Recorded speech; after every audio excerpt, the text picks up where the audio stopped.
ರಾಜ್ಯದಲ್ಲಿ ನಿಂಬೆ ಗಿಡಕ್ಕೆ ಇರುವಂತ ಮರ್ಯಾದೆ, ನಿಂಬೆ ಗಿಡಕ್ಕೆ ಇರುವಂತ ಬೆಲೆ ಗಂಧದ ಮರಕ್ಕಿಲ್ವಾ ಅನ್ನೋ ಪ್ರಶ್ನೆ ಇದು. ಈ ಪ್ರಶ್ನೆ ಹುಟ್ಟುಕೊಳ್ಳೋದಕ್ಕೆ ಕಾರಣ ಏನು ಅಂತಂದ್ರೆ, ಈ ಅರಣ್ಯ ಇಲಾಖೆ ಫಿಕ್ಸ್ ಮಾಡಿರುವಂತ ರೇಟು.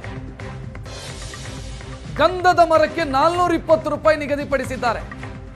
ಡಿಎಫ್ಒ ರವೀಂದ್ರ, ಭದ್ರಾವತಿ ಉಪ ಅರಣ್ಯ ಸಂರಕ್ಷಣಾಧಿಕಾರಿ. ನಿಂಬೆ ಗಿಡಕ್ಕೆ 3500 ರೂಪಾಯಿ. ನಿಂಬೆ ಗಿಡಕ್ಕಿರುವಂತ ಬೆಲೆ ಶ್ರೀಗಂಧಕ್ಕಿಲ್ವಾ? ಶ್ರೀಗಂಧದ ಮರಕ್ಕೆ 420 ರೂಪಾಯಿ ರೇಟ್ ಫಿಕ್ಸ್ ಮಾಡೋದಕ್ಕೊಂದು ಕಾರಣ ಇದೆ. ತರೀಕೆರೆಯಲ್ಲಿ ರಾಷ್ಟ್ರೀಯ ಹೆದ್ದಾರಿಗಾಗಿ ಜಮೀನನ್ನು ವಶಪಡಿಸಿಕೊಳ್ಳಲಾಗಿತ್ತು. 22 ರೈತರಿಂದ 3.25 ಎಕರೆ ಜಮೀನು ಸ್ವಾಧೀನಪಡಿಸಿಕೊಳ್ಳಲಾಗಿತ್ತು. ಇಲ್ಲಿ 2560 ಶ್ರೀಗಂಧ ಮರಗಳಿತ್ತು. ಈ ಶ್ರೀಗಂಧದ ಮರಕ್ಕೆ ಮೌಲ್ಯ ನಿರ್ಣಯ ಮಾಡೋ ಸಂದರ್ಭದಲ್ಲಿ ಒಂದು ಮರಕ್ಕೆ 420 ರೂಪಾಯಿ ಅಂತ ಪರಿಹಾರ ಫಿಕ್ಸ್ ಮಾಡಿದ್ದಾರೆ. ನಿಂಬೆ ಮರ ಕಡಿಮೆ ಇತ್ತು, ನಿಂಬೆ ಮರಗಳ ಸಂಖ್ಯೆ ಕಡಿಮೆ ಇತ್ತು, ಅದಕ್ಕೆ ಫಿಕ್ಸ್ ಮಾಡಿರೋದು ಬೇರೆ. ಶ್ರೀಗಂಧಕ್ಕೆ 420 ರೂಪಾಯಿ. ಇನ್ನು ರೈತರು ಹೇಳ್ತಾರೆ, ಲಂಚ ಕೊಟ್ಟಿಲ್ಲ ಅನ್ನೋ ಕಾರಣಕ್ಕಾಗಿ ಈ ರೀತಿ ಪರಿಹಾರದ ಮೊತ್ತವನ್ನ ಫಿಕ್ಸ್ ಮಾಡಿದ್ದಾರೆ ಅಂತ.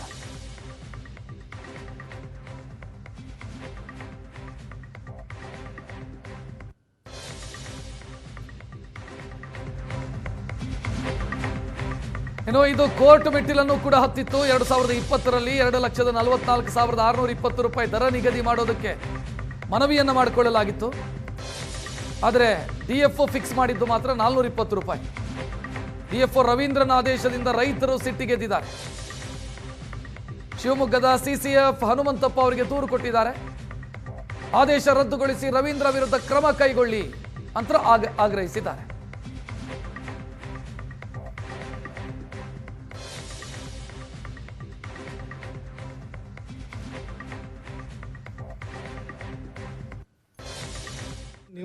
ತರೀಕೆರೆ ಹಳಿಯೂರು ಗ್ರಾಮ ಸರ್ವೆ ನಂಬರ್ 28 ಮತ್ತು 31ರಲ್ಲಿ ನಾವು ಒಟ್ಟು 22 ಜನ ಖಾತೆದಾರರಿದ್ವಿ. 22 ಜನ ಖಾತೆದಾರರಿಗೆ ACF ಆಗಿ ಕರ್ತವ್ಯ ನಿರ್ವಹಿಸ್ತಾ ಇದ್ದಂತಹ ರವೀಂದ್ರ ಅಂತ ಅಧಿಕಾರಿ ಅವತ್ತು 2530 ಗಿಡಗಳು ಟೋಟಲ್ 22 ಜನದಿಂದ, ನಂದು ವೈಯಕ್ತಿಕವಾಗಿ 1059 ಗಿಡಗಳಿದ್ದಾವೆ ಅಂತೇಳಿ ಅವ್ರು ತೋರಿಸಿದ್ರು.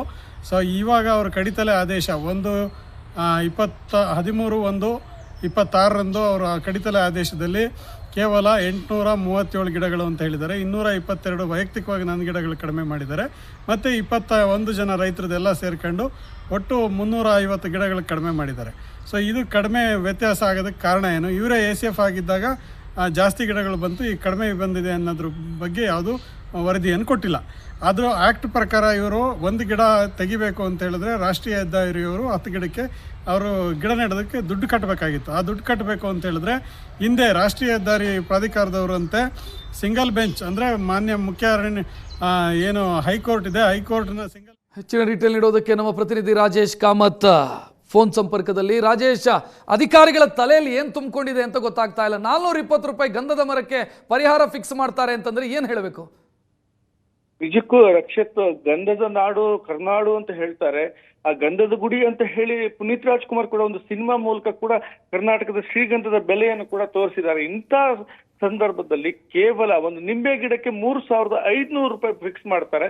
ಆದ್ರೆ ಗಂಧಕ್ಕೆ 420 ರೂಪಾಯಿ ಫಿಕ್ಸ್ ಮಾಡಿಬಿಟ್ಟು ಕಟಾವ್ ಮಾಡಿ ಅಂತ ಹೇಳಿ ಕೇವಲ 10-15 ಲಕ್ಷ ಸಿಗುವಂತೆ ರೈತರಿಗೆ ಪರಿಹಾರ ನೋಡ್ಕೊಳ್ಳುವಂತ ಕೆಲಸ ಈ DFO ಮಾಡ್ತಿದ್ದಾರೆ ಅಂತ ಹೇಳಿದ್ರೆ, ಇದು ಯಾವ ರೀತಿಯ ಅಂದ್ರೆ ರಾಷ್ಟ್ರೀಯ ಹೆದ್ದಾರಿಗೆ ಏನು ಜಮೀನನ್ನು ಕಳ್ಕೊಳ್ತಾ ಇದ್ದಾರೆ ಅವರಿಗೆ ಸೂಕ್ತ ಪರಿಹಾರ ಕೊಡಬೇಕು. ಅವರ ತೋಟಗಳಲ್ಲಿ ಬೆಳೆದಿರ್ತಕ್ಕಂತಹ ಬೆಳೆಗಳಿಗೆ, ಗಿಡಗಳಿಗೆ ಸೂಕ್ತ ಪರಿಹಾರ ಕೊಡಬೇಕು. ಅದರ ಜೀವಿತಾವಧಿಯ ಕಾಲದ ಬೆಲೆ ನೀಡಬೇಕು ಅಂತ ಹೇಳಿ ಕೋರ್ಟ್ ಕೂಡ ಸೂಚನೆ ನೀಡಿದ್ರು ಕೂಡ ಇವರು ಕೇವಲ 420 ಫಿಕ್ಸ್ ಮಾಡಿ ಆ ರೈತರಿಗೆ ನಿಜಕ್ಕೂ ಅನ್ಯಾಯ ಮಾಡ್ತಾರೆ. 140 ಕೋಟಿ ಬರೋ ಹಣ ಜಾಗದಲ್ಲಿ ಕೇವಲ 15-20 ಲಕ್ಷ ರೂಪಾಯಿ ಪರಿಹಾರ ಬರುವ ರೀತಿಯಲ್ಲಿ ನೋಡ್ಕೊಳ್ತಾರೆ ಅಂತ ಹೇಳಿದ್ರೆ, ಇವರ ಒಂದು ಲಂಚಗುಳಿತನ, ಭ್ರಷ್ಟಾಚಾರ ಯಾವ ರೀತಿ ಮೇಲೆ ಮೀರಿದೆ ಅನ್ನೋದು ಕೂಡ ಈ ಪ್ರಕರಣದಲ್ಲಿ ಕಂಡು ಬರುತ್ತೆ. ಒಬ್ಬ ರೈತರಿಗೆ ಸುಮಾರು ಅಲ್ಲಿ 2566 ಶ್ರೀಗಂಧಗಳ ಮರ ಇದ್ರೂ ಕೂಡ ಈಗ 2019ರಲ್ಲಿ ಇದೇ DFO ಅವರು 2560 ಮರಗಳಿದೆ ಅಂತ ಹೇಳ್ತಾರೆ. ಈಗ 22 ರೈತರ ಪೈಕಿ ವಿಶ್ವಕುಮಾರ್ ಅವರಿಗೆ ಸೇರಿದ 222 ಮರ ಸೇರಿದಂಗೆ ಒಟ್ಟು 350 ಮರ ಕಡಿಮೆ ಹೇಳಿ ಮತ್ತೆ ದಾಖಲೆಗಳನ್ನು ಈಗ ಹೊಸದಾಗಿ ಮಾಡಿ ಕಟಾವಿಗೆ ಆರ್ಡರ್ ಕೊಟ್ಟಿದ್ದಾರೆ. ಈ ರೀತಿ ಕಡಿತಳಿಗೆ ಇವರು ಒಂದ್ಸಲ ಆರ್ಡರ್ ಕೊಟ್ರೆ ಕಟಾವಾಯ್ತು ಅಂತ ಹೇಳಿದ್ರೆ ರೈತರಿಗೆ ನಿಜಕ್ಕೂ ಕೂಡ ಕೇವಲ ಲಕ್ಷಗಳಲ್ಲಿ ಕೆಲವು ಲಕ್ಷಗಳಲ್ಲಿ ಪರಿಹಾರ ಸಿಗುತ್ತೆ. ಕೋಟಿಗಳಲ್ಲಿ ಸಿಗುವ ಪರಿಹಾರ ಲಕ್ಷಗಳಲ್ಲಿ ಸಿಕ್ಕರೆ ಆ ರೈತನ ಭೂಮಿಯ ಬೆಲೆ ಏನು, ಆ ಮರಗಳ ಬೆಲೆ ಏನು, ಇವೆಲ್ಲವೂ ಕೂಡ ನಿರ್ಧಾರ ಆಗ್ಬೇಕಾಗಿದೆ. ಕೋರ್ಟ್ ಕೂಡ ಒಂದು ಶ್ರೀಗಂಧದ ಮರಕ್ಕೆ 2,42,000 ಕೊಡ್ಬೇಕು ಅಂತ ಹೇಳಿದ್ರು ಕೂಡ ಇವರು 420 ರೂಪಾಯಿ ಫಿಕ್ಸ್ ಮಾಡ್ತಾರೆ ಅಂತ ಹೇಳಿದ್ರೆ ಅಧಿಕಾರಿಗಳ ಮಟ್ಟದಲ್ಲಿ ಯಾವ ರೀತಿ ನಡೀತಾ ಇದೆ ಅನ್ನೋದು ಕೂಡ ಕಂಡು ಬರ್ತಾ ಇದೆ. ರಕ್ಷಿತ್, ನಿಜವಾಗ್ಲೂ ಕೂಡ ರೈತರಿಗೆ ಅನ್ಯಾಯ ಆಗ್ತಾ ಇದೆ. ಇದನ್ನ ಅರಣ್ಯ ಸಚಿವರು ಕೂಡ ಗಮನ ಹರಿಸಬೇಕು ಮತ್ತೆ ಅಧಿಕಾರಿಗಳ ವಿರುದ್ಧ ಕಠಿಣ ಕ್ರಮ ಕೈಗೊಳ್ಳಬೇಕು. ಮತ್ತೆ ರಾಷ್ಟ್ರೀಯ ಹೆದ್ದಾರಿಯವರು ಕೂಡ ಹೆಚ್ಚಿನ ಪರಿಹಾರ ಕೊಡಿ, ತಗೊಳ್ತೀವಿ ನಾವು ನಿಮ್ಮ ಮೂಲಕ, ನಮಗೆ ಪರ್ಸೆಂಟೇಜ್ ಕೊಡಿ ಅಂತ ಹೇಳಿ ಅವರು ಕೂಡ ಕೇಳ್ತಾ ಇರ್ತಕ್ಕಂಥದ್ದು ಕೂಡ ಭ್ರಷ್ಟಾಚಾರದ ಇನ್ನೊಂದು ಮುಖವನ್ನು ಅನಾವರಣಗೊಳಿಸಿದೆ. ಹಾಗಾಗಿ ರೈತನಿಗೆ ಅರಣ್ಯ ಇಲಾಖೆ ಮತ್ತು ರಾಷ್ಟ್ರೀಯ ಹೆದ್ದಾರಿ ಇಲಾಖೆ ಅವರು ಭ್ರಷ್ಟಾಚಾರದ ಮೂಲಕ ತಮ್ಮ ಬೆಳೆ ಕಾಲನ್ನು ಬೇಯಿಸ್ಕೊಳ್ಳೋಕೋಸ್ಕರ ರೈತನಿಗೆ ಅನ್ಯಾಯ ಮಾಡ್ತಿದ್ದಾರೆ. ಇದನ್ನ ಸರ್ಕಾರ ಕೂಡಲೇ ಗಮನಿಸಿದಲ್ಲಿ ಮಾತ್ರ ಆ 22 ರೈತರಿಗೆ ನ್ಯಾಯ ಸಿಗುತ್ತೆ ಅಂತ ಹೇಳ್ಬೋದು. ರಕ್ಷತ್, ಥ್ಯಾಂಕ್ ಯು ರಾಜೇಶ್ ಮಾಹಿತಿಗೆ.